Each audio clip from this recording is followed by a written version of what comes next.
Parliamo di strade e gruviera, strade che si devono percorrere col rischio di finire in qualche buca e danneggiare i propri mezzi. Si sta lavorando in Viale Emporium per abbellire il tratto d'ingresso a San Leone, ma non sappiamo se in progetto esiste anche la sistemazione di un altro tratto, quello antistante l'ex Annenze e il deposito della SAIS, dove alcuni avvallamenti sono diventati una trappola.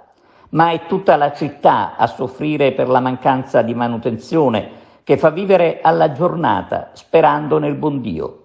Con le immagini siamo in via Caterina d'Altavilla, dalle parti di via Cavaleri Magazzeni. Come si vede anche qui le buche non mancano e transitare da queste parti è un problema serio, sia che si viaggi in auto che in motorino. Solo chi è fornito di fuoristrada riesce a cavarsela. Strade e gruviera, dicevamo, che mettono a repentaglio la sicurezza, ma questo aspetto, che è quello che conta, naturalmente, sembra interessi poco e niente agli uffici del comune che ignorano le segnalazioni, lasciando tutto nell'assoluta precarietà.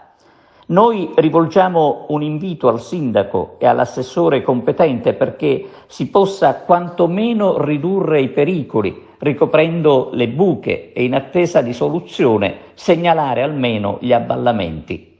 Riteniamo si possa intervenire con pochi costi, purché si trovi la volontà di farlo.